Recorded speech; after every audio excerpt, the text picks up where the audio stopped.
E já podemos iniciar aqui, né, respeitando o horário. Eu sei que a agenda do presidente Alexandre Cordeiro também é bem concorrida, então vamos aproveitar aqui o tempo e vamos dar início a esse dia de hoje, esse nosso evento. Então, eu inicio falando desse programa, desse projeto que se chama Pensando Direito à Economia. Esse é um projeto conjunto do Centro Mackenzie de Liberdade Econômica, do Centro de Ciências Sociais e Aplicadas da Faculdade de Direito da Universidade Presbiteriana Mackenzie, para debater temas relevantes relacionados à economia e ao direito e o diálogo existente e necessário entre essas áreas para pensar o Brasil. Esse projeto é um trabalho que desenvolvo com os professores Vladimir Maciel, Armando Rovai e o analista Alan Gallo no âmbito do Centro Mackenzie de Liberdade Econômica, com a coordenação dos diretores Cláudio Parisi, do Centro de Ciências Sociais e Aplicadas, e Jean Paulo Sbani, da Faculdade de Direito, com o apoio do magnífico reitor, professor Marco Túlio de Castro Vasconcelos. O webinar de hoje, Os Desafios para a Defesa da Concorrência no Brasil, tem como convidado e palestrante o presidente do Conselho Administrativo de Defesa Econômica, CAD, Dr. Alexandre Cordeiro Macedo, a quem desde já agradeço por ter aceito esse convite. Sempre uma honra e uma alegria ter conosco o professor Alexandre Cordeiro, ainda que de forma virtual.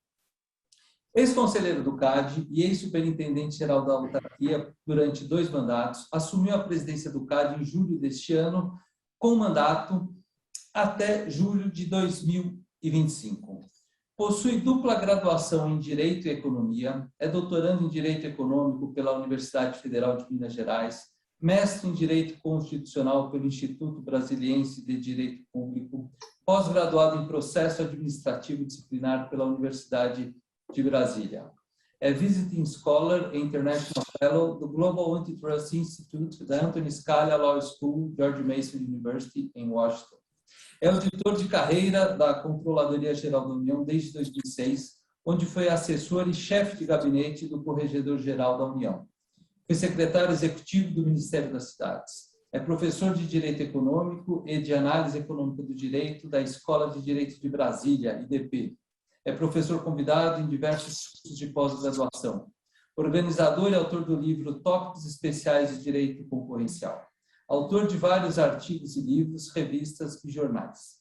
Palestrante em diversos eventos e universidades no Brasil e no exterior. Por exemplo, aqui no Mackenzie, onde já esteve algumas vezes conosco, inclusive contribuído com o artigo A Experiência do CAD no Desenvolvimento de Filtros Econômicos para a Detecção de Cartéis, publicado no livro Concorrência e Inovação, projeto financiado pelo MAC Pesquisa. O evento de hoje promove reflexões sobre a relação entre direito e economia, a partir dos desafios do CAD na aplicação da lei e da política de concorrência.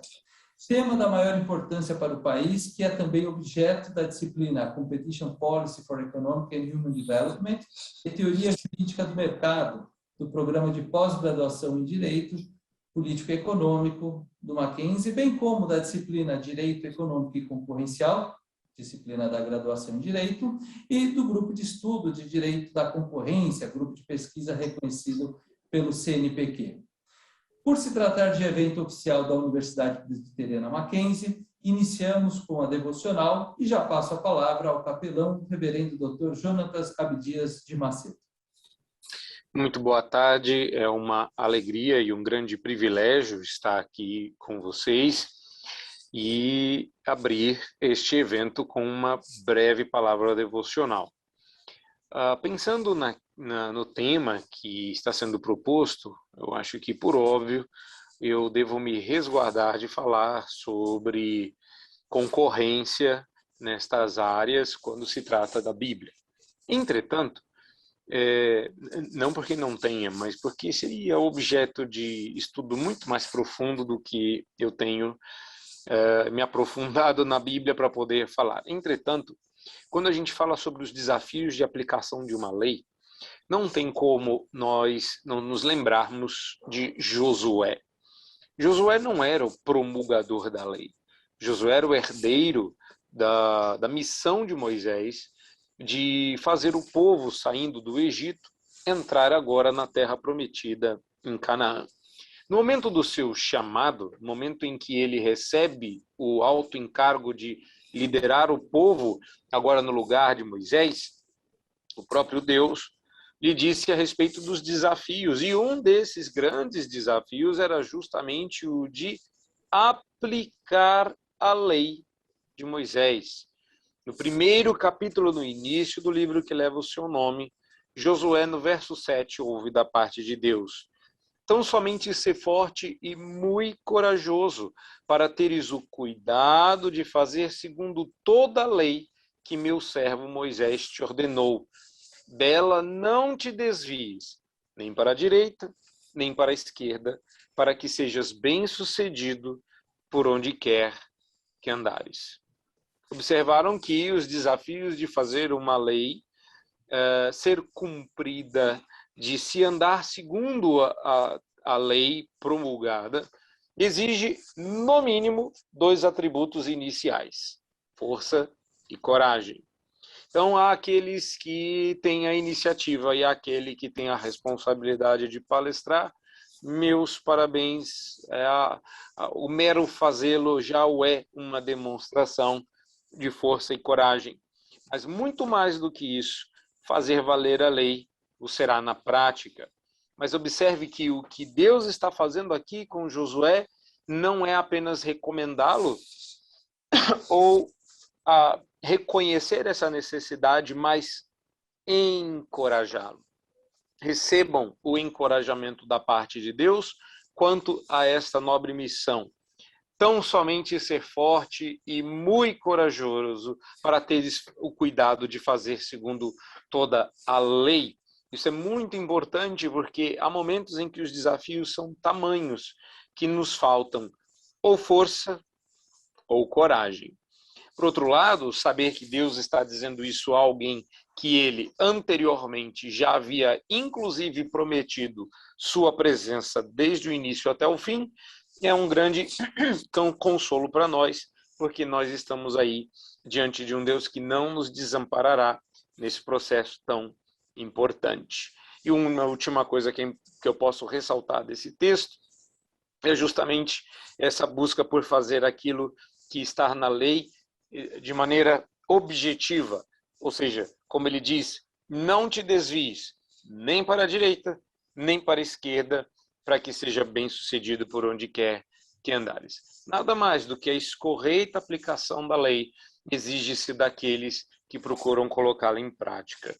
E é por isso que parar para avaliar os desafios, para que haja encorajamento mútuo e grande preparação para tanto, se faz tão importante. Então, neste mistério, cumpre-me não só parabenizar, mas encorajar e estimular aqueles que não só organizaram este webinar, mas também aqueles que estão empenhados nesse projeto. Deus os abençoe, os encoraje e que vocês cumpram este nobilíssimo papel da maneira mais escorreita, mais objetiva, mais correta possível. Deus abençoe, muito obrigado por me ouvirem e devo lhes dizer que, como dentro em breve eu entrarei em aula, se em algum momento eu me ausentar, peço escusas desde já, mas fica aqui a minha saudação inicial. Reverendo Jonatas, muito obrigado pelas palavras. Passo agora a palavra ao professor Dr. Cleberson Pereira de Almeida, pró-reitor de Extensão e Cultura, representando o magnífico reitor, para suas saudações. Boa noite a cada um, a cada uma, professor Vicente, professor Vladimir, professor Armando, pelo menos são os que eu consigo ver. Não me dirijo diretamente a outros, peço desculpas porque não os visualizo completamente aqui na minha tela. Reverendo Jonatas, um abraço fraterno, sempre também participando conosco com uma palavra ponderada, uma palavra pertinente, mas, sobretudo, neste momento, dirijo-me, não é, o doutor Alexandre Cordeiro Macedo, em meu nome pessoal, mas, sobretudo, também em nome do magnífico reitor, professor Dr. Marco Túlio de Castro Vasconcelos, que teve um impedimento para estar conosco nesta noite, e transmito o nosso abraço, nosso reconhecimento, nossa gratidão e a honra que temos neste evento por tê-lo mais uma vez, como destacou o professor Vicente, conosco num evento desta universidade. E não querendo tomar muito o tempo, até porque estamos aqui para ouvir, não é, a conferência do Dr. Alexandre Cardoso Macedo, eu dei uma olhada, ainda que rápida, no regimento interno do CAD, que no seu artigo 1º fala da finalidade deste órgão, se posso usar esta terminologia. Se estou usando uma terminologia equivocada, peço-vos desculpas. Mas lá está dito que a finalidade é a prevenção e a repressão às infrações contra a ordem econômica, orientada pelo disposto na Lei nº 12.529, de 30 de novembro de 2011, e pelos parâmetros constitucionais de liberdade de iniciativa, livre concorrência, função social da propriedade, defesa dos consumidores e repressão ao abuso do poder econômico. Fiquei a pensar, doutor Alexandre, no tamanho desta responsabilidade, nas implicações daquilo que é confiado ao senhor e a toda a sua equipe, por certo, no tocante a esta abrangência de finalidades. E tem um vídeo, um pequeno vídeo, que está disponível no portal, no site do CAD, alusivo aos 59 anos da instituição, recém-completados, e é um vídeo curto, mas achei muito pertinente, e lá faz a narradora, não é? Faz menção ao papel do CAD no sentido de garantir, com base em sua missão institucional, um ambiente competitivo saudável, o crescimento econômico no país e o bem-estar dos consumidores brasileiros. E aí eu preciso recorrer à fala do reverendo Jonatas, no sentido de que me parece ser absolutamente necessário ser forte e corajoso para uma empreitada desta natureza, uma empreitada que cobre um elenco de atividades tão profundo, um conjunto tão profundo de atividades e tão relevante para a nossa vida no país. Então, neste sentido, reconhecendo o trabalho e parabenizando também o CAD pelo seu 59º aniversário e parabenizando o Dr. Alexandre também em nome de toda a grande equipe que seguramente milita neste órgão, não é? Recebam o nosso abraço fraterno, nosso cumprimento, nosso reconhecimento pelo papel que desempenha, e estou seguro que será um evento riquíssimo, mais um evento promovido por este grupo, não é, que, pensando o direito à economia a partir do seu próprio nome, não é, já congrega, como também destacou o professor Vicente, equipes de diferentes unidades nessa perspectiva interdisciplinar, multidisciplinar, na qual tanto acreditamos. Transmito a cada um um abraço, com este desejo de que seja um evento relevante, significativo, uma discussão das mais profícuas. Muito obrigado pelo tempo que dedicaram a ouvir este pró-reitor que representa aqui o magnífico reitor. Muito obrigado, professor Cleverson. Transmita também a nossa saudação ao magnífico reitor, e eu gostaria de agradecer a presença do professor Cláudio Parisi, diretor do Centro de Ciências Sociais Aplicadas, e abrir para as suas saudações ao nosso convidado.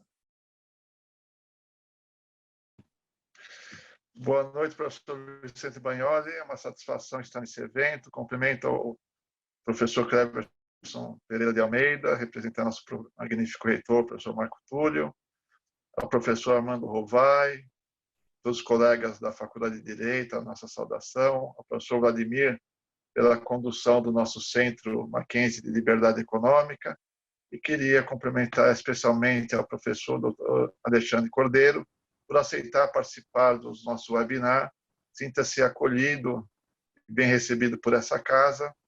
O tema do webinar, de fato, é de extrema relevância, especialmente num mundo que nas últimas décadas passou por uma consolidação de diversos mercados, né, na formação de grandes oligopólios, e no Brasil não é diferente. Nos mais diferentes segmentos a gente vê a formação de grandes grupos econômicos, né, e isso de fato é um desafio para as autoridades públicas garantir a concorrência e o benefício maior para a sociedade, para o cidadão brasileiro, de ter acesso aos serviços e produtos de maneira, os preços justos, né? Então é um grande desafio e a gente espera aprender muito com o webinar de hoje. Muito obrigado. Muito obrigado, professor Parisi. Excelentíssimo senhor presidente do CAD, Alexandre Cordeiro Macedo, a palavra é do senhor. Muito obrigado mais uma vez por ter aceito participar deste webinar.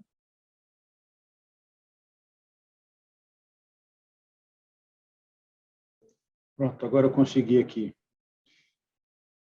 desbloquear. Bom, vamos lá. Primeiro, eu queria agradecer o convite demais, agradecer as palavras aí do professor Cleverson e também do professor Cláudio Parisi, agradecer especialmente o convite do professor Vicente Banori. Não é a primeira vez que eu estou aqui em Mackenzie e eu tenho um carinho muito grande, até porque eu sou presbiteriano, nascido na igreja presbiteriana, minha família inteira presbiteriana, então, portanto, um carinho especial aí pela instituição e tenho muitos amigos que participaram da história da instituição, inclusive da própria Escola Mackenzie aqui em Brasília. Então, eu falo num palco onde eu tenho uma afinidade, tenho um carinho grande, para além disso, sobre um tema que, para mim, é muito caro, um tema que eu venho trabalhando já há algum tempo, dando aula já há algum tempo, né? Eu faço 7 anos de CAD, completando aí o meu mandato de presidente. Para os próximos mais 4 anos, eu farei 11 anos de CAD, já passei por alguns cargos importantes aqui, uma vez conselheiro, 2 vezes superintendente, agora tive a honra de ser indicado pelo presidente da República para atuar como presidente do CAD pelos próximos 4 anos. Então, para mim, é o tema que eu venho trabalhando, é o tema que eu tenho me dedicado nos últimos anos, especialmente num fórum que eu gosto muito. E, para além disso, a gente percebe aí que a preocupação até do webinar, não só hoje especificamente, nós vamos falar de concorrência, mas está sempre analisando aí as questões de direito e economia.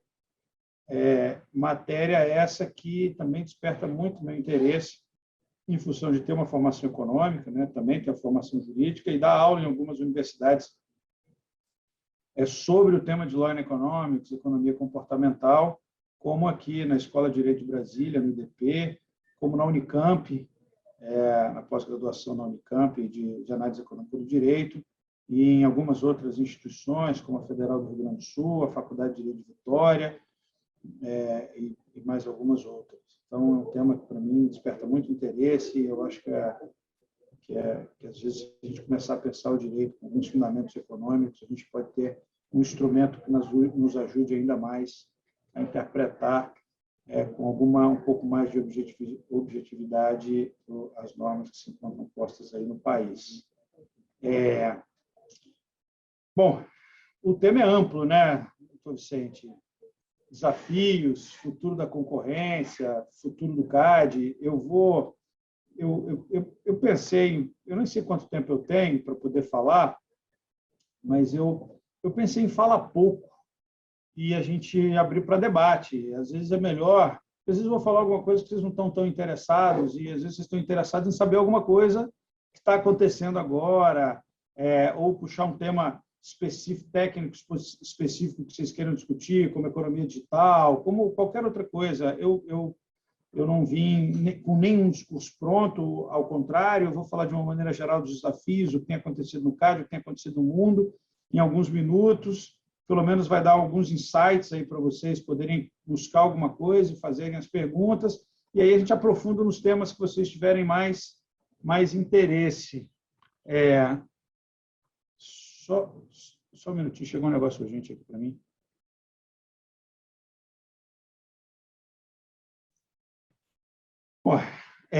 Desculpa. Então, vamos lá. Desafios do CAD. O que for passando pela minha cabeça, eu vou dizendo para vocês aqui, vocês vão anotando e depois a gente aprofunda no tema. Primeiro desafio, que não é só do CAD, é no mundo inteiro, uma discussão importantíssima sobre acordos de leniência. A quantas andam os acordos de leniência e colaboração premiada que a gente tem aqui no CAD? A gente sempre teve na contramão do mundo, pelo menos nos últimos anos, enquanto os acordos de leniência no mundo estavam caindo, no CAD estavam subindo, a quantidade dos acordos de leniência. Por que isso? A primeira coisa que a gente atribui ao crescimento do número de acordos de leniência foi o efeito lava-jato. Então, todo mundo diz, olha, então o Brasil cresceu muito em leniência, em termos de acordo, porque teve muitos casos da lava-jato e isso, nos últimos 7 anos, aí, dominou a pauta. Mas e se eu excluir os acordos de leniência da lava-jato, deixando só aqueles que não são efetivos da lava-jato? Aí a gente tem efetivamente uma diminuição, mas ainda assim a gente mostra uma constância dos acordos de leniência e não uma diminuição gradual em relação aos anos que se passaram, principalmente se comparado ao mundo. A gente teve, sim, uma quantidade de acordos de leniência muito pequena em 2020, até por questões materiais, dificuldade material de se fazer o acordo de leniência. O acordo de leniência é uma coisa muito importante, ele é muito sigilosa. Você tem que ter reuniões pessoais, é difícil isso pode vazar, se sair a informação, você mata o processo de acordo, enfim. Então, com a pandemia, a gente teve uma dificuldade de contato com as empresas, de contato com as pessoas, mas, para além disso, as próprias empresas e pessoas jurídicas e físicas, seja qualquer uma delas, né? Porque aqui no CAD a gente faz leniência tanto com pessoa jurídica quanto pessoa física, diferente da lei 12.846, que é só com pessoa jurídica. Então, a gente faz esse acordo com as duas pessoas, só que essas pessoas não conseguiam evoluir no histórico da conduta, muitas vezes, porque as empresas estavam fechadas, era difícil conseguir, por exemplo, as investigações internas e trazer as informações que a gente necessitava para poder evoluir na acordo de leniência. Então, a gente teve realmente uma quantidade muito pequena em 2020, mas a gente já mostra que há uma tendência de manter essa estabilidade que vinha acontecendo em 2019, 2018 e 2017, nesse ano, que ainda assim não é um ano sem pandemia, mas é um ano em que a gente já percebe, especialmente no segundo semestre, uma melhora nesse quadro de pandemia no Brasil. Então, isso tem facilitado e tem melhorado e nos ajudado a fechar mais e assinar mais acordos de leniência. E o que vai acontecer? Qual é a discussão que se tem por trás disso, dessa suposta diminuição? E aí a importância do acordo de leniência é que cartel, em regra, é um ilícito que não deixa vestígios, é diferente de um homicídio, que você mata a pessoa e tem exame de corpo de delito, tem balística, tem sangue, você tem que fazer uma coisa com o corpo. É mais difícil. E aqui ninguém dá recibo e ninguém faz contrato de cartel, não mais, né? Algum tempo se fazia, as pessoas faziam contrato de cartel, registravam em cartório. Tem até um caso clássico no CAD que as pessoas fizeram um contrato de cartel, alguém quebrou o contrato, o cara pegou esse contrato e executou. Foi no judiciário, executou, e o juiz mandou para o CAD, dizendo: o que está acontecendo aqui? Tem uma execução no contrato de cartel. Enfim, essas coisas não acontecem mais, infelizmente, né? Porque facilitaria muito o nosso serviço. Então, a gente é dependente dos acordos de leniência. 1/3 de todas as nossas investigações começam com acordo de leniência, só acordo de leniência. Outro terço tem acordo de leniência e investigação proativa, que a gente chama, e o outro terço é apenas investigação proativa. Então, a gente tem aí pelo menos 2/3, 60% pelo menos de todos os casos envolvidos com leniência. E a gente não pode deixar de ter esse instrumento. É importantíssimo.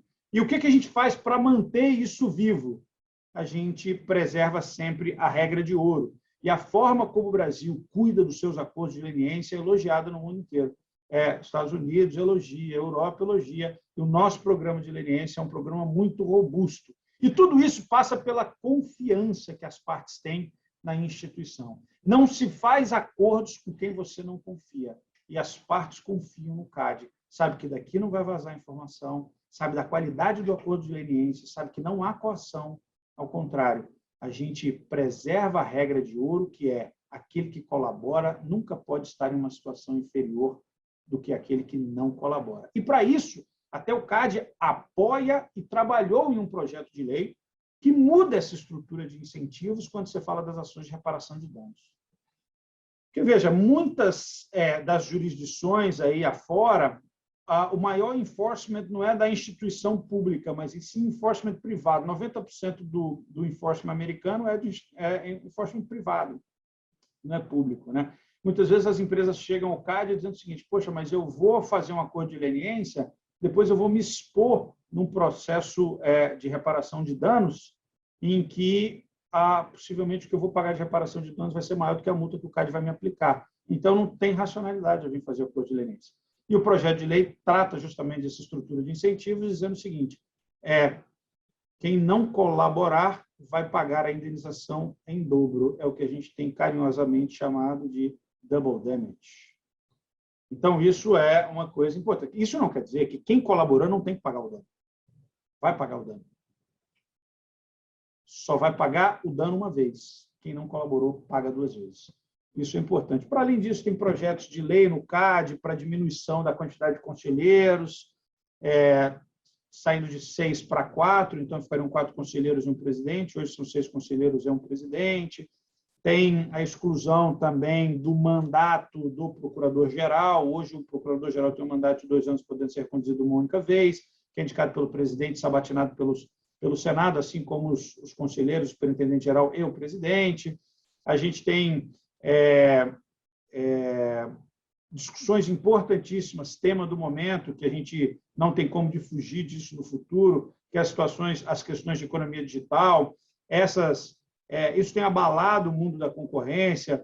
O professor Vicente sabe disso mais do que ninguém. A gente percebe que existe, às vezes, um pouco de uma alteração dos instrumentos tradicionais de investigação em função da diferença e da dificuldade de se obter informações no mercado digital, de diminuir a assimetria de informação, e até mesmo pela característica de alguns mercados digitais, que você não tem mais preço, você tem valor, e esse valor, muitas vezes, é intangível no primeiro momento. Você tem que recalcular ou reinterpretar o valor da empresa a partir da sua base de dados, das informações que ela recebe, da quantidade de clientes que ela tem. Essa empresa, às vezes, passa 10 anos sem ter lucro, ou seja, sem ter um faturamento muito baixo, que passaria longe dos thresholds do CAD, mas ela já se torna um player importante no cenário. Discussões de tese de conglomerado, que antes eram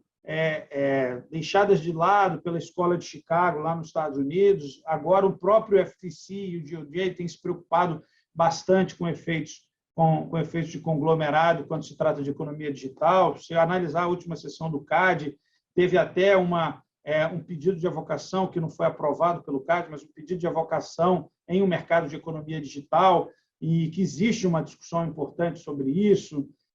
A gente tem, para além de tudo isso que eu estou falando especificamente do futuro, a gente tem uma discussão de teoria da failing firm, porque olhando para o passado, em pandemia, no ano de pandemia, muitas empresas em dificuldades, a gente até imaginava que essas teorias da failing firm poderiam ser usadas como objetivo ou como fundamento de fusão e aquisição.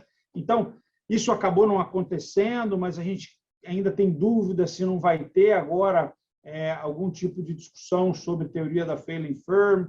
Também a gente teve aí discussão sobre colaboração entre competidores, a importância de se ter um entendimento mais amplo no momento da pandemia. Pode ser que venha aí, inclusive, essa é a minha tese de doutorado, algum tipo de discussão sobre teoria do poder compensatório, e aí falar em barganha coletiva, porque se mitiga a história da barganha coletiva como sendo ilícito per se, pela possibilidade de ter eficiências, com eliminação de peso morto, enfim, tem uma série de elementos que nos trazem desafios aí para o futuro do CAD. Alguns casos concretos importantíssimos, como esses que estão em andamento aqui, Localiza com Unidas, Oi, a venda da Oi para as outras 3 telefônicas, o PCC do gás e do refino, com a desverticalização da Petrobras e venda na parte do gás e venda de 50% da sua capacidade de refino. E a gente está vendo como a energia gás hoje é importante, o insumo gás para a energia é importante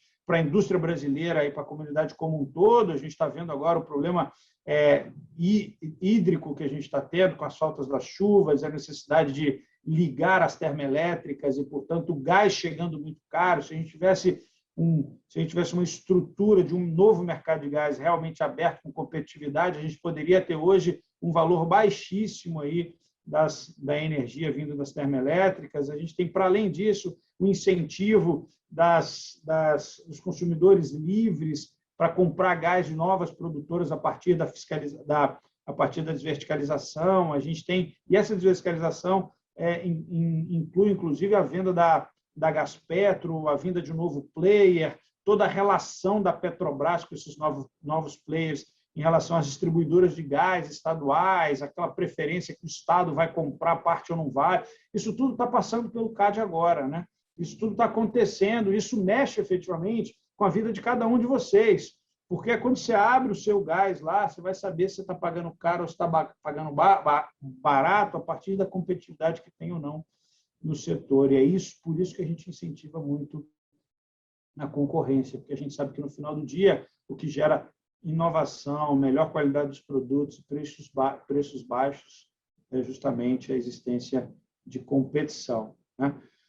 Bom, a gente tem por fim, eu vou fechar aqui para deixar para as perguntas, porque até o tempo está passando rápido demais. Eu vou falar a última coisa, que é o tema do momento. Assim. Esse é um tema importante que o mundo inteiro está discutindo. Qualquer fórum internacional que você vai, as pessoas perguntam, vem cá, como é a relação do direito concorrencial e outras matérias, né? A relação do direito concorrencial com sustentabilidade, por exemplo, com o direito tributário, com o direito trabalhista. Como é que funciona isso? Para eles, você pode reprovar uma fusão porque essa empresa trouxe como sendo das consequências dessa fusão a eliminação de 10 mil postos de trabalho.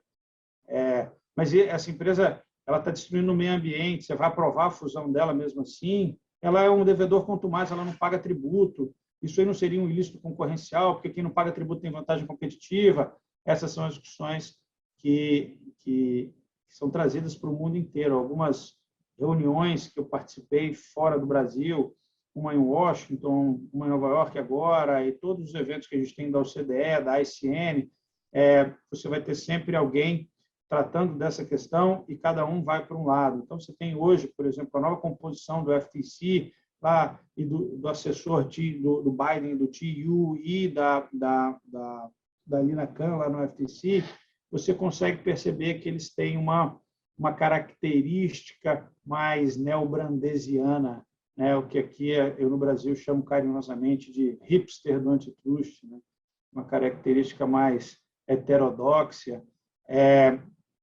E a gente percebe que a Europa também tem isso. Nem todo mundo na Europa, né? Se você pega o Didcom, ele tem e até por algumas falas, inclusive, que ele tem feito, se manifestado, ele tem tentado ficar mais ortodoxo nessa análise do direito concorrencial, mas você vê, por exemplo, o Andreas Mund, que é o presidente da agência alemã, com uma característica muito neobrandesiana. E aqui não tem certo, não tem errado, né? O que tem aqui são opções, e aí é como você quer conduzir a política concorrencial do seu país, né? Aqui no Brasil, para já matar a curiosidade de vocês, eu sou daqueles que defendem uma maior ortodoxia.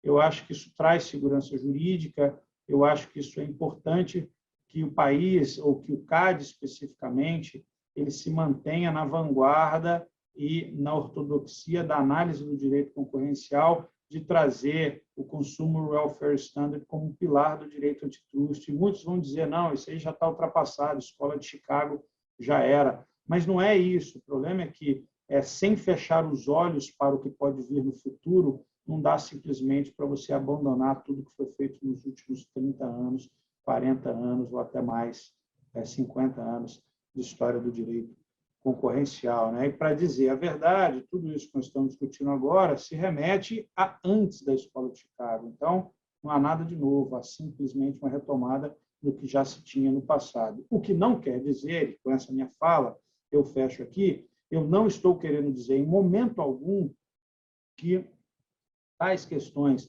sustentabilidade ambiental, trabalhista, tributária, não são questões importantes para o Brasil ou para o nosso país. O que eu estou querendo dizer é que, possivelmente, nós vamos encontrar instituições mais capacitadas para cuidar desses temas do que o CAD.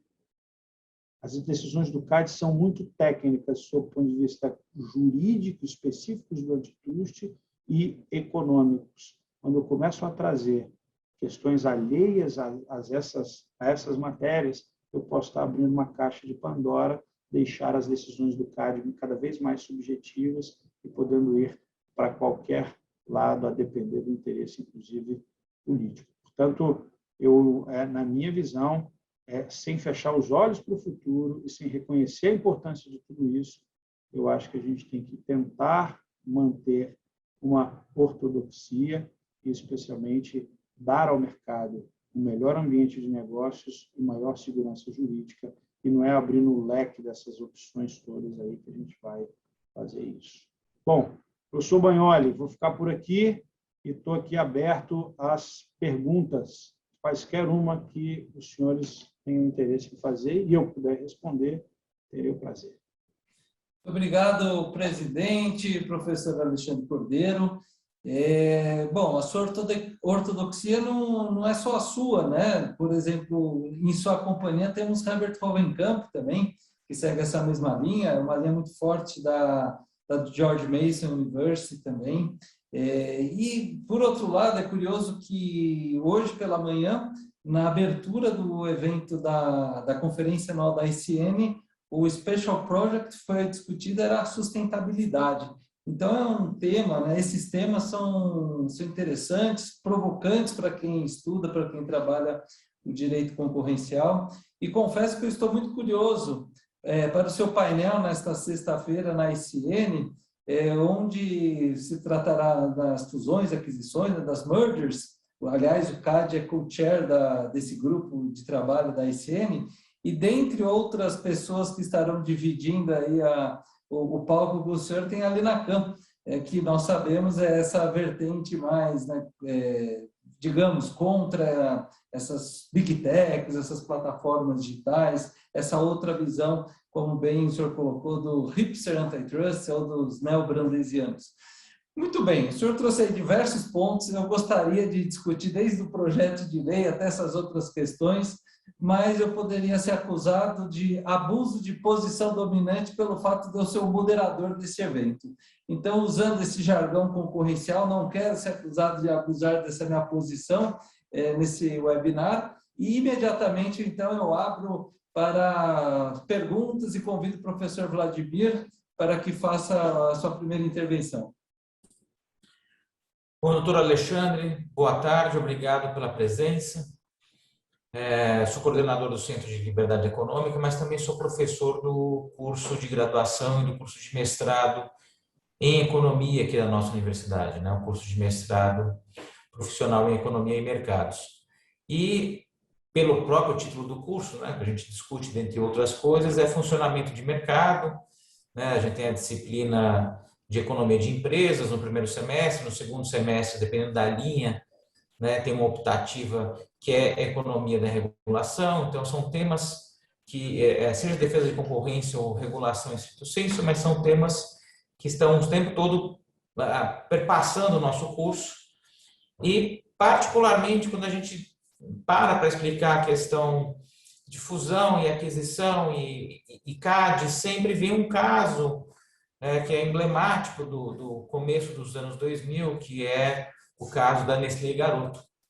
E aí, em cima disso, eu gostaria de saber a sua opinião, como atual presidente do CAD, qual é o desafio que é colocado quando esses casos que foram julgados no marco legal do CAD anterior, eles acabam retornando, né, para a nova atuação, para o novo âmbito legal do CAD, eles acabam retornando, quer dizer, uma vez que nesse retorno as condições de mercado da época, né, não se veem mais. Então, a fusão ou a compra ela já se consolidou, né, a dinâmica do mercado que foi analisada naquele momento não faz mais sentido, né, e volta ao caso, né?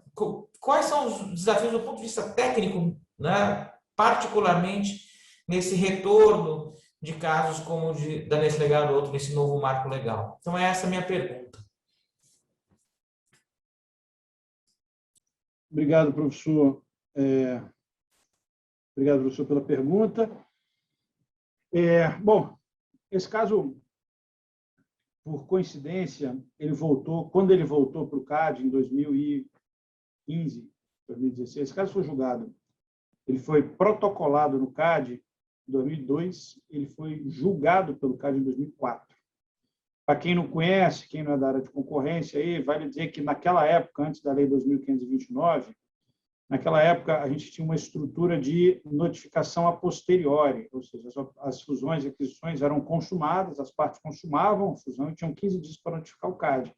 E o CAD não tinha um prazo para poder aprovar essas fusões, mas já estava consumado, ou seja, as empresas começavam a trabalhar junto, juntava a fábrica, demitia funcionário, mudava a marca e vida que segue. Quando chegava lá na frente, o CAD reprovava a operação, por exemplo. O CAD reprovava a operação. E reprovar a operação significa, lá na frente, dizer o seguinte: olha, vocês estão há 2 anos aí, juntos, separa. Mas como assim separa? Separa. É lógico, tinha, nesse período, quando tinha algum risco, uma possibilidade de se fazer um acordo ou dar uma determinação, que é um acordo para promover a reversibilidade da operação.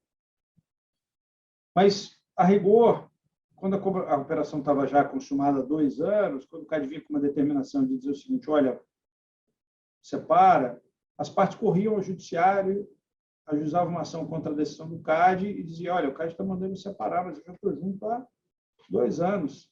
Me dá uma liminar aí, porque eu fico com essa liminar até a gente acabar de resolver se eu estou certo ou se eu estou errado. Porque se eu estiver certo, maravilha, a vida que segue. Agora, se eu estiver errado, aí sim a gente vai ter que reverter agora. Agora, se eu reverter agora e lá na frente ganhar ação, depois vai ter que juntar de novo. Então, me dá uma liminar aí, eu já estou junto mesmo.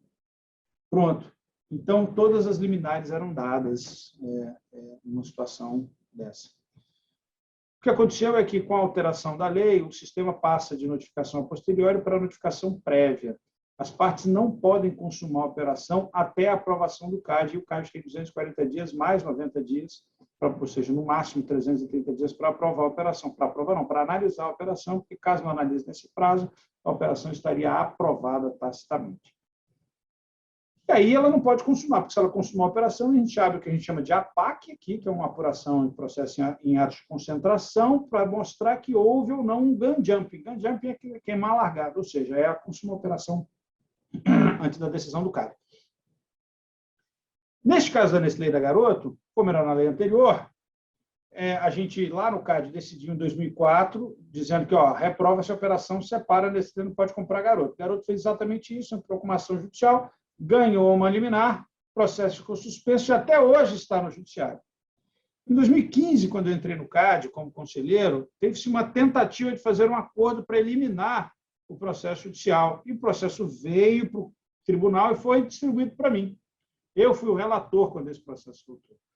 Então, eu sei, professor Vladimir, exatamente qual é a dificuldade, que eu estava lá e o caso voltou para a minha mão. E voltar para a minha mão, eu tive uma dificuldade enorme de, primeiro, reanalisar, reestudar o mercado, e é exatamente isso que o senhor falou.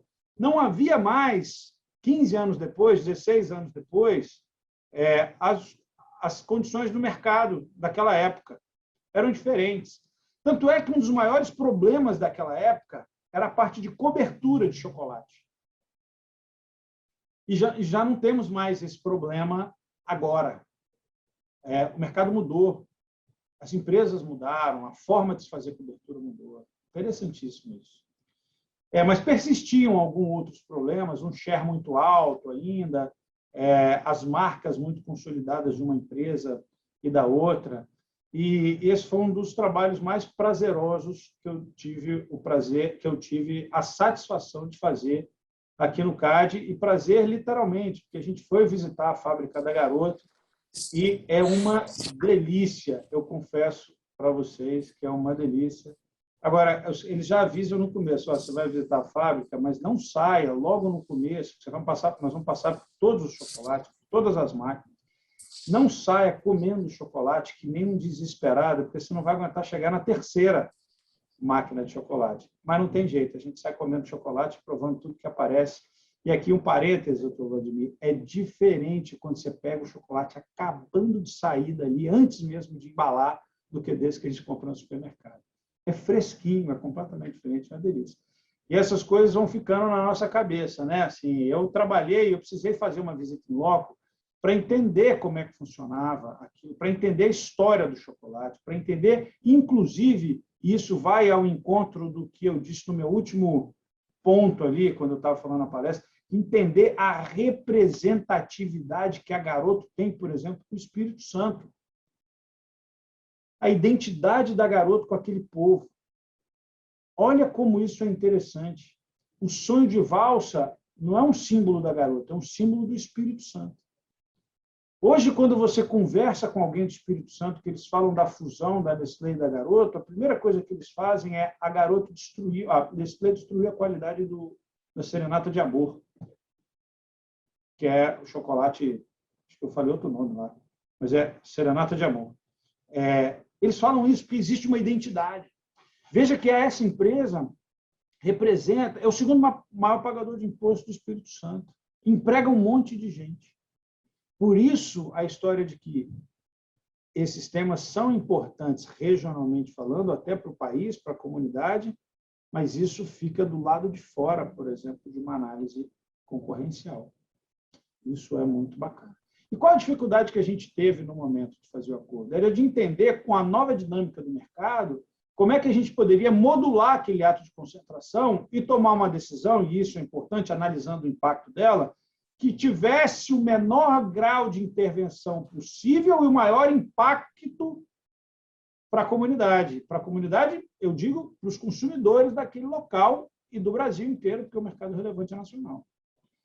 Como é que a decisão, em um momento muito depois da notificação do ato, 14 anos depois da notificação do ato de concentração, poderia ser analisado de maneira a, vivenciando aquilo que estava acontecendo, você dar uma decisão ou fazer um acordo para eliminar o processo judicial e, ao mesmo tempo, preservar a concorrência a partir daqueles novos dados que se tinha do mercado. E a gente fez um acordo, tinha um pacote de desinvestimento que a Nestlé e a Garoto tinham que fazer para poder seguir com a operação, e o prazo foi de quase 2 anos, ou dos 2 anos, para que pudesse vender os ativos, mas, infelizmente, por questões específicas do mercado, esse acordo não pôde ser cumprido e depois o processo volta ao CAD de novo, ainda com a situação judicial pendente, volta ao CAD de novo para saber o que fazer.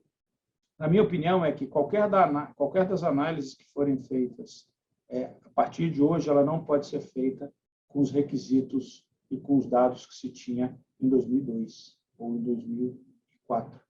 Que ela estaria completamente fora da realidade, não representaria a realidade. Então, vamos supor que, não sei se isso vai acontecer ou não, vamos supor que o judiciário resolva dizer que o CAD deve rejulgar o caso. E aí nós vamos ter que analisar. Não me parece racional que a gente tenha que analisar esse caso utilizando os números de 2002. Então, eu acho que tem que fazer um novo estudo de mercado, seria um ato de concentração completamente novo, diferente, na situação atual, e aí sim, a partir disso, a gente tomar a decisão mais adequada para a concorrência. Obrigado, professor Alexandre Cordeiro, bastante esclarecedora a sua resposta e, inclusive, revelando que existe um lado doce de trabalhar no CAD também, né? Eu já aproveito e passo a palavra ao meu amigo, professor Armando Luiz Rovai, professor da Faculdade de Direito Mackenzie e coordenador do Núcleo de Direito Empresarial. Você está mudo, Rovai? Primeiramente, quero agradecer a oportunidade, professor Vicente, cumprimentar a todos aqui presentes, professor Alexandre Cordeiro, parabéns pela exposição e rapidamente pelo adiantado da hora, já adentrar a questão, considerando aqui a possibilidade da questão que envolve os atos de concentração do CAD e as análises documentais, e principalmente a legislação vigente, a partir da Lei de Liberdade Econômica, que, na minha opinião, doutor Alexandre, uma das grandes inovações concebidas nos últimos anos, a Lei de Liberdade Econômica, que nada mais é do que uma lei de reforço, uma lei que nada cria, mas que reforçou conceitos para desburocratização, para simplificação de atos, para facilitação da atividade empresarial, para possibilitar que o Brasil adentre num ambiente de negócios mais facilitados, e que parte de um binômio fundamental, a liberdade de iniciativa e a liberdade de concorrência. A liberdade de concorrência que está dentro, intrinsecamente, da atividade que pretende o CAD prover. E algo que muitas vezes os operadores do direito, em especial, se olvidam, que tanto a liberdade de iniciativa e, naturalmente, a liberdade de concorrência partem do princípio da igualdade. O princípio da igualdade é fundamental para que se crie o equilíbrio das relações, tanto das relações negociais quanto das próprias relações humanas. Mas, dentro desse contexto generalizado, eu queria fazer a seguinte pergunta ao senhor. A Lei de Liberdade Econômica foi focada para facilitar as relações negociais, mas eu não posso esquecer a forma. E, muitas vezes, a forma me obriga a cuidar de determinadas espécies de burocracias necessárias, da liturgia, do rito, da ritualidade. Parece uma coisa meio medieval, o rito, né? A ritualidade. E isso se confere na atividade do CAD. Para analisar determinados atos de concentração, é exigida uma série de documentações necessárias para a efetivação dessa análise.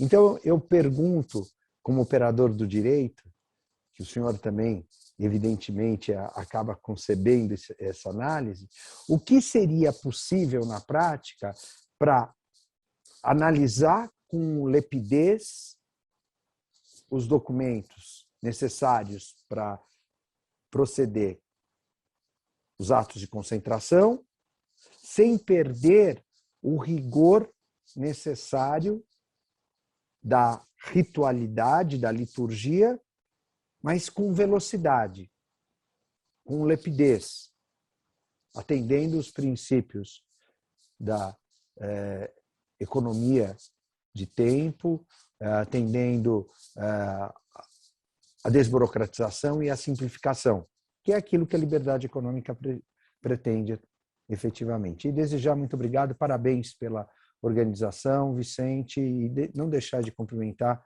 aqui a todos os presentes que tanto se esforçaram para o acontecimento desse evento. Obrigado, professor Armando. Bom, isso é o que a gente faz todo dia, né? O que a gente precisa é ter decisões cada vez melhores, com mais qualidade, mais céleres.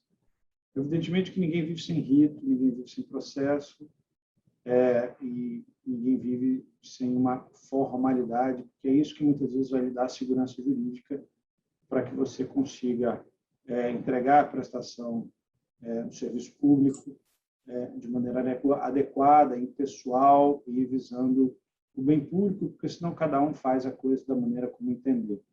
E isso gera insegurança jurídica, e a gente não pode ter isso. Existe um rito para você fazer uma análise do ato de concentração. Esse rito ele é ele tem uma espinha dorsal, mas, para além disso, ele tem uma característica que é muito casuística, ou seja, professor, cada caso vai me demandar um tipo de documento diferente. É lógico que existe dentro dessa espinha dorsal alguns elementos que são naturalmente requisitados, alguns documentos são naturalmente pedidos para as partes, em que possivelmente vão aparecer em todos os atos de concentração, em todas as fusões. Mas, a depender de como a investigação do caso evolui, você vai solicitando mais documentos, mais informações, para que a gente consiga, evidentemente, chegar em um nível de investigação e de informação suficiente para ter uma segurança para decidir da melhor forma, sob o ponto de vista concorrencial. E um ato de concentração, por exemplo, se você pegar o guia do CAD, que é o que a gente chama de soft law, não é nenhuma resolução, é apenas um guia, apenas uma orientação de como deve ser analisado um ato de concentração, você vai encontrar, basicamente, 5 passos para análise de ato de concentração. É o que eu chamo de análise clássica. Você vai ter uma definição do mercado relevante, o segundo passo é a análise do nível de concentração, o terceiro é a possibilidade de exercício do poder de mercado, o quarto, poder de compra, e o quinto, eficiência. Então, existe um passo a passo, claro. Chegou uma fusão, eu defino o mercado relevante, porque eu quero saber, que, sob o ponto de vista, sobre a dimensão produto, quais são os produtos que estão envolvidos, eu quero saber qual a abrangência geográfica desse mercado, porque qualquer aumento de preço pode influenciar ou não nesses mercados, e a gente tem substituto, não tem, quais são os players, então a gente faz uma análise ampla de mercado, depois a gente vai ver qual é o nível de concentração, quanto market share essa empresa tem, e aí, dependendo do market share, se estiver acima de 20%, a gente já considera como tendo uma posição dominante. Isso não quer dizer que aí a gente vai para o terceiro passo, que ela possa exercer ou abusar dessa posição dominante. Mesmo assim, se a gente achar que ela pode exercer ou abusar dessa posição dominante, a gente faz a análise do quarto passo e depois a gente pode analisar a eficiência, porque pode ser que as eficiências suplantem os possíveis prejuízos. E aí a gente tem a análise alternativa, como eliminação de concorrência potencial, eliminação de Maverick, tese do poder compensatório, teoria da failing firm. Tem uma série de coisas que são analisadas de maneira alternativa. Poder de portfólio, a gente vai analisar lá. Enfim, tem um monte de coisa que a gente pode trazer para dentro da discussão. E isso faz parte de uma certa formalidade, e às vezes é burocrático mesmo, às vezes toma tempo, a gente precisa oficiar os players, oficiar as partes, oficiar os concorrentes, oficiar os fornecedores, oficiar as agências, oficiar os consumidores, para que a gente, a partir de todas essas informações, consiga consolidar tudo num lugar só e tomar a decisão mais adequada. E todo momento, professor, a gente está pensando em como a gente pode dar dinamismo para essa investigação, para poder entregar essa prestação de serviço o mais rápido possível. E aí, com muito orgulho, eu posso afirmar para vocês que o CAD, não só de agora, mas já há muito tempo, vem apresentando um resultado muito eficiente do ponto de vista da análise dos atos de concentração no que diz respeito ao tempo. É um dos tempos mais baixos do mundo. Para rito sumário, a gente leva, em média, 13 a 14 dias. A média geral é de 28, 29 dias. E, nos casos complexos, aí a gente tem acima de 95 dias. Isso, em média, ou seja, o CAD, apesar do corpo técnico ser um corpo técnico muito pequeno, um órgão muito enxuto, ele tem essa característica de ser um órgão muito eficiente pela qualidade dos servidores que aqui trabalham. Então, apesar de existir um rito, existe uma forma, e aí eu não gosto de chamar isso de burocracia, porque a burocracia, no sentido coloquial, dá uma sensação de eficiência, apesar da gente saber que não necessariamente é isso, né, pelo direito administrativo, mas no senso comum, burocracia dá aquela impressão de que a coisa é ruim, é travada, é ineficiente. E, portanto, eu nem gosto de usar esse termo, costumo chamar a formalidade que a gente tem aqui de um rito, né, de requisitos importantes para que a gente consiga ter informação suficiente para tomar uma decisão. Então, e a todo momento a gente está tentando diminuir isso, diminuir esse tempo e facilitar a vida de todos. Por exemplo, aqui tem uma discussão que é nova no CAD, já quando eu estava na superintendência, a gente tentava tratar isso, melhorar ainda a parte do fast track aqui do CAD de atos de concentração, que em vez de ter um rito sumário só em que as pessoas notificam o CAD, a possibilidade de você ter um template no site do CAD, onde você coloca as informações, a hora que você enviar, ele já te dá a aprovação do ato de concentração, desde que você cumpra todos os requisitos dados pelo template, e aí é uma divisão de responsabilidade, né? O CAD passa a responsabilidade para a parte, para que seja fidedigno nas informações, e aí, quando ela sim for, ela tem um resultado instantâneo de aprovação, porque dificilmente, naquelas condições, teria-se um problema de um problema concorrencial. E o CAD pode, a qualquer momento, revisitar essa operação ou chamar ela para qualquer tipo de reanálise. Obrigado, professor Alexandre Cordeiro. E essa informação que vai ao encontro da pergunta do professor Rovai, ela acho que será muito bem vista aí pelos advogados, por todos que atuam na área. Parabéns.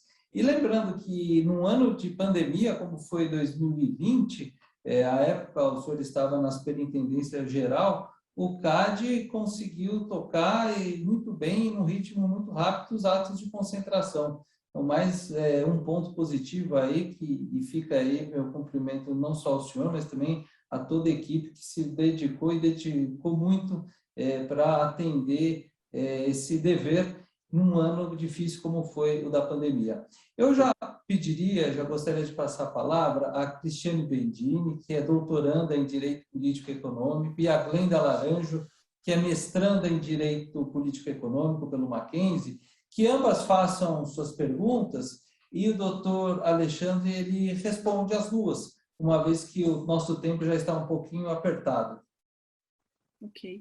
Obrigada, professor Vicente. Obrigada, professor Alexandre.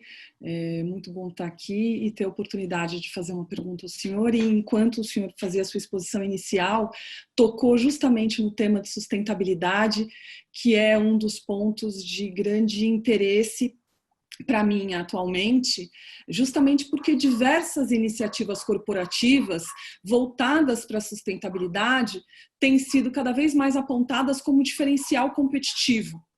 Trabalhando com esses fatores ESG, que refletem a nova onda de sustentabilidade, influenciando negócios e investimentos, e daí a minha vontade e pedido para ouvir um pouco mais do senhor sobre como o senhor enxerga o papel do CAD em questões de sustentabilidade relacionadas a condutas anticompetitivas. Obrigada, professor. Boa noite a todos. Agradeço ao professor Vicente também pela oportunidade de estar aqui hoje, fazendo o meu questionamento. Cumprimento a todos os participantes. Professor Alexandre, é um prazer poder ouvi-lo com maestria. Eu agradeço muito a oportunidade. E a minha pergunta, complementando aí a pergunta da Cristiane, é uma pergunta também sobre um assunto que está muito em alta, né? Não tem como a gente não falar nesse momento sobre economia digital. Então, queria aproveitar aí os conhecimentos e a atuação do professor Alexandre para perguntar sobre a economia digital, já que atualmente esse tipo de economia, né, representam aí vários desafios em diversos setores do mercado. E aí, considerando que o CAD tem atuado com advocacy nas questões relacionadas a mercados digitais, queria ouvir do professor quais que são as suas considerações, as suas pontuações em relação à atuação do CAD, ao enfrentamento do CAD no contexto da economia digital, considerando que hoje a gente não tem uma regulação já pronta para esse tema. Então, esse seria o meu questionamento. Agradeço mais uma vez a oportunidade. Obrigado, Cristiane e Glenda. Bom, vamos lá, Cristiane. A questão de sustentabilidade assim, como eu disse logo no começo da minha fala, eu tenho uma característica que eu não me filio muito a essa corrente neobrandesiana, sabe? Eu acho que as discussões são muito inovadoras, pouco práticas, enxergam-se os problemas, mas ninguém traz uma solução, né? E é verdade, as questões de sustentabilidade, de compliance e tal, têm sido trazido como um diferencial competitivo, né? Mas até que ponto, né? Como diferencial competitivo? Isso, diferencial competitivo, pode ser uma coisa muito interessante, sob o ponto de vista dessa empresa ganhar mercado, dessa empresa ganhar os clientes, e a gente apoia que ela seja sustentável. Eu só não posso trazer isso como centro da análise do direito antitrust, por exemplo, reprovar uma fusão e aquisição porque ela não é sustentável. Isso quem vai decidir é o consumidor. Mas aí você pode dizer para mim, poxa, ele só vai decidir se é ou se não é, se essa empresa não tiver posição dominante, porque senão ela vai impor ao consumidor aquele produto que não é sustentável e, portanto, isso não tem a ver, isso tem muito a ver com a qualidade do produto, e aí, quando você fala qualidade e preço, são os dois elementos que você consegue medir para satisfazer o consumidor ou não. Ou seja, então nós continuamos no Consumer Welfare Standard. Continuamos nesse padrão, porque se eu estou olhando para o consumidor sob o ponto de vista de qualidade, sob o ponto de vista de preço, a gente está preocupado com o consumidor. O que eu sou contra é que o CAD se preocupe com a sustentabilidade, com o meio ambiente, com o direito do trabalho. Eu defendo o consumidor, eu não defendo esses outros direitos. Agora, evidentemente, se tem um elemento que se traz para a qualidade do produto e que é importante para o consumidor, ele deve ser analisado. E aí não é novidade. Porque o CAD não, qualquer autoridade antitrust sempre analisou a qualidade de produto. E vou te dizer mais, Cristiane, sempre analisou, mal analisado. A gente sempre odiou analisar a qualidade de produto, porque toda vez que a gente fala em qualidade de produto, a gente não tem como medir a qualidade de produto. Por exemplo, privacidade.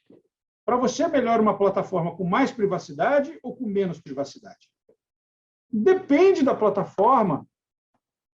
Às vezes a plataforma é boa e decolou e conquistou o mundo inteiro porque ela tem nenhuma privacidade.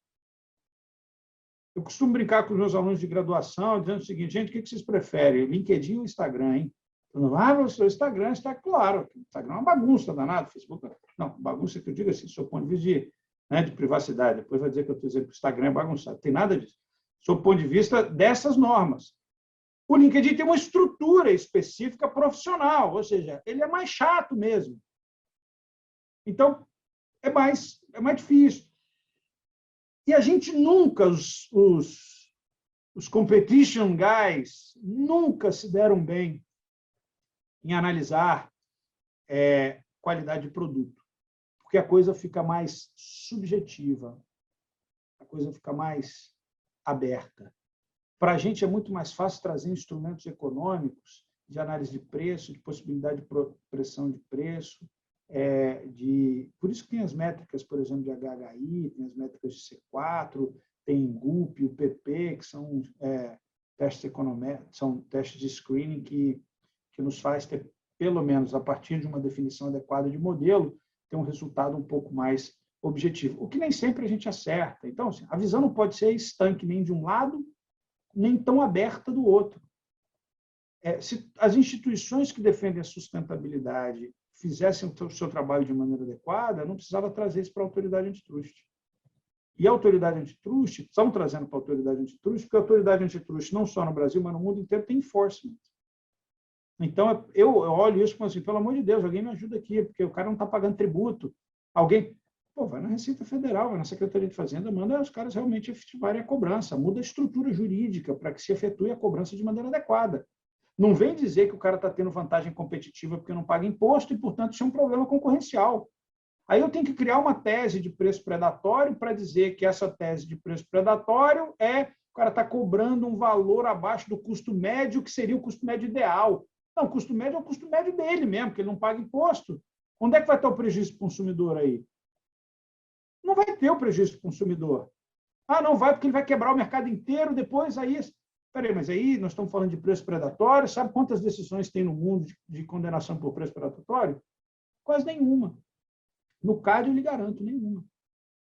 A literatura econômica clássica nem acredita que tem preço predatório, apesar da moderna já entender que, a depender das questões específicas do mercado, se tem altas barreiras à entrada, se ele já tem a natureza de predação, ele pode inibir novos entrantes e tal. Então, já tem uma evolução dessa teoria, mas é muito raro a gente ver isso na prática. E você conseguir defender isso pela regra da razão e condenar alguém por isso. Isso a gente aplica para a sustentabilidade, o direito do trabalho, qualquer uma dessas situações. Então, assim, enquanto a gente não tem... veja, Isso é claro. Eu não estou dizendo que a gente não tem que discutir, que a gente não pode identificar os problemas, a gente pode. Eu só acho que a mudança tem que ser feita quando tiver solução, porque até agora só tem identificação de problema e crítica, mas ninguém me trouxe uma ferramenta para analisar isso. O Chico me trouxe, eu tenho uma ferramenta, que essa aqui não é, essa aqui é, aí eu sim, agora a gente pode analisar.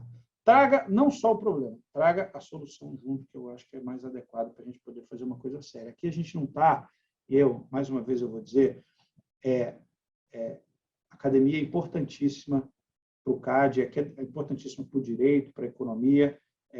Pelo meu background, vocês podem perceber que eu passei muitos anos na academia, até hoje dou aula e tal, mas sentar na cadeira a tomar uma decisão que influencia a economia brasileira e influencia todos os consumidores, cuidado tem que ser ainda maior. Não dá para fazer experiência, não dá para fazer experimento. Isso é muito sério.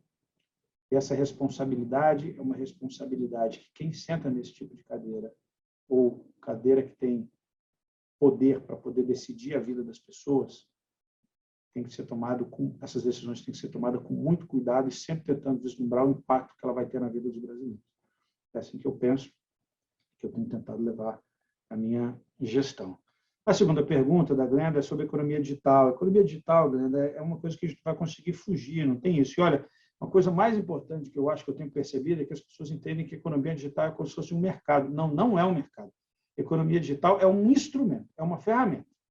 Tem aquelas que nascem como economia digital, que são plataformas, e tem aquelas indústrias tradicionais que estão mudando e utilizando instrumentos da economia digital para poder aumentar a sua eficiência. E, de fato, é que tecnologia, dado e todos esses instrumentos de tecnologia de economia digital estão fazendo parte de todas as indústrias, sejam elas tradicionais ou aquelas que já nasceram modernas. E a gente tem, sim, um problema de dificuldade, uma dificuldade maior de utilizar as ferramentas tradicionais para análise dessas plataformas. Porque, muitas vezes, as ferramentas econômicas são baseadas em preço, por exemplo. E aí, essas empresas sequer têm preço dos seus produtos. Então, quando não tem preço dos seus produtos, você tem que mudar a ferramenta, você tem que fazer uma análise mais dinâmica. E eu sempre digo que o ideal é procurar o valor da operação, é procurar o valor da empresa, é identificar o que tem por trás de tudo isso, para você tentar olhar para o futuro e dizer o seguinte, olha, nessa análise dessa fusão, o problema não está na definição do mercado relevante. O problema não está no produto que está sendo comprado agora. O problema está na sinergia que está sendo criada em função de uma tecnologia nova que pode ser usada para esse outro mercado aqui. Isso é importante. É você entender que hoje a empresa não tem um share, mas pela capacidade que essa startup tem e a sinergia que ela pode criar com essa empresa que está adquirindo, isso pode gerar um aumento significativo de market share nos próximos anos. Isso pode ser muito bom. Esse é exatamente o objetivo de uma fusão, criar sinergia e criar eficiência. Por isso que a intervenção tem que se tomar muito cuidado. O objetivo de muitas pessoas que criam startups é serem vendidos. Então, se eu inibo, por exemplo, fusões e aquisições de startups, eu posso inibir o desenvolvimento tecnológico. Porque eu tiro esse incentivo. Muitas vezes, o cara que cria uma startup tem a capacidade de criar, mas não tem a capacidade de gerenciar. Ele precisa necessariamente de uma estrutura de investimento e de gerência, para que ele possa decolar e aí sim virar uma empresa de verdade. Explicado, Glenda? Obrigado, professor Alexandre. Prometo que agora temos 2 perguntas para encerrar, e aí eu nem faço nenhum comentário, fiquei aqui querendo também falar da mudança da legislação da Áustria, que colocou uma excludente para cartel em casos de sustentabilidade, mas, enfim, seria uma discussão mais extensa. Eu gostaria, então, de abrir a pergunta para a Camila Pavanelli, que é jornalista do Par, e para a Beatriz Olivon, do Valor Econômico. Como a Beatriz não conseguiu acessar, ela enviou a pergunta, eu farei a pergunta da Beatriz e, na sequência, já passo a palavra à Camila para que possa perguntar ao senhor. Pergunta da Beatriz, jornalista do Valor. Em sessão recente do CAD, ao julgar um caso, alguns conselheiros, incluindo o senhor, citaram a concentração decorrente de plataformas digitais como um tema relevante a ser enfrentado pelo CAD. Pela sua experiência na área, quais os assuntos principais para o direito da concorrência brasileiro que o CAD deve analisar? Camila, com você agora. Boa noite, obrigada pela oportunidade. Presidente, teria várias questões, vou fazer uma, né, que é o tribunal recentemente vem questionando decisões da presidência que, da perspectiva da maioria dos conselheiros, deveriam ter sido tomadas pelo plenário. Então, gostaria de saber como você pretende endereçar esse debate daqui para frente, se você acredita que vai ressurgir essa discussão e como você endereçaria. Obrigada. Obrigado, Camila. Obrigado, Beatriz, pelas perguntas. Bom, a primeira discussão, a primeira pergunta da Beatriz é específica às coisas que vêm mudando, e até comentei isso no começo da minha fala, essa discussão específica é de tese de conglomerado, né? Tese de conglomerado é uma coisa que estava morta aí pela Escola de Chicago nas economias tradicionais, e na economia digital hoje vem crescendo bastante, especialmente pelas plataformas aí de e-commerce, que vem acabando, que vem, na verdade, aumentando muito a sua capacidade de influenciar diversos mercados que não estão nem vertical, nem horizontalmente relacionados, e sim, como se chama na tese de conglomerado, diagonalmente relacionados, né? Então, isso acaba trazendo uma importância significativa, e o CAD precisa enfrentar isso, mas eu acho que tem que enfrentar num caso específico, num caso concreto, em que realmente possa ter uma possibilidade grande aí de qualquer tipo de alteração e de uma preocupação concorrencial significativa. Eu acho que é por aí. Em relação à pergunta da Camila, Camila, essas questões já foram endereçadas, né, nas sessões passadas. Existe uma diferença de competência entre tribunal e presidente, né? São cargos distintos, e as questões foram endereçadas de uma maneira muito tranquila, de uma maneira até muito pacífica, com muito respeito lá no tribunal.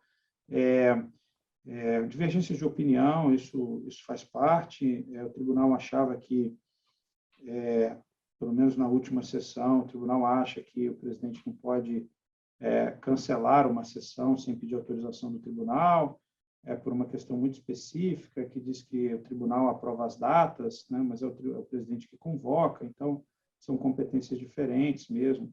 Mas, para além disso, Camila, eu acho que a gente tem coisas mais importantes para discutir, sob o ponto de vista de concorrência, né? A gente tem casos importantes para serem julgados e não filigramas específicas de um regimento que não vão alterar significativamente ou nada, em absolutamente nada, as questões concorrenciais e a vida do país, né? Então, acho que a gente tem, por exemplo, tese de conglomerado para discutir, isso é importante. A gente tem fusões grandes acontecendo, chegando aqui no Brasil. A gente tem que alterar ou fazer uma adequação de alguns guias nossos em relação às melhores práticas do mundo. A gente tem, como eu disse, as questões de leniência para tratar. A gente tem várias investigações de cartel, o caso da Lava Jato subindo, teses novas, interessantíssimas sobre, como a gente mencionou, de sustentabilidade, né, o mundo indo para essa vertente, como é que o CAD vai se posicionar. Então, eu acho que a gente tem que perder o nosso tempo discutindo questões mais importantes para a concorrência, para o país e para a economia brasileira, do que ficar perdendo tempo em detalhes de regimento, se pode ou não pode cancelar uma sessão que tinha apenas um processo, que não era um processo, só eram embargos de declaração. E aí todo mundo especulando por que foi cancelada a sessão. Isso era porque não queria enfrentar um tema específico, o que é a maior bobagem do mundo, porque esse tema vai voltar a qualquer momento, não tem como fugir. A pessoa que não quer enfrentar tema, não quer enfrentar caso, não pode sentar numa cadeira dessa. É isso que tem que ser, a gente tem que discutir. Agora, tudo isso passa por uma análise importante, que é de interpretação do regimento, interpretação da norma. Isso podia ser discutido internamente, né? E a gente ganhar tempo numa sessão para poder, em respeito até à sociedade, a todo mundo, discutir esses temas mais importantes, que eu acho que é o que todo mundo está interessado. Professor Alexandre, eu tenho que agradecer muitíssimo ao senhor e faço isso em nome dos meus colegas desse projeto, Pensando no Direito e Economia, em nome da Universidade Presbiteriana Mackenzie. O senhor já é um habitué da nossa casa e esperamos revê-lo logo em breve e presencialmente aqui em São Paulo, aqui no Mackenzie. O CAD, como foi falado no início desse evento, ele tem esse papel de prevenção e repressão às infrações contra a ordem econômica, mas também tem esse importante papel da advocacia da concorrência, que é levar a informação, a cultura da concorrência para a sociedade. E hoje, mais uma vez, o senhor fez isso de forma bastante clara, bastante transparente, de forma enriquecedora, com diversos exemplos. Professor Alexandre, muito obrigado mais uma vez por ter aceito esse convite e ter compartilhado seu tempo conosco. Com isso, não sei se o senhor tem alguma palavra final. Senão... Só agradecer aí o convite e dizer que estou sempre à disposição. Obrigado. Muito obrigado. E com isso, eu encerro esse evento agradecendo a todos que nos acompanharam.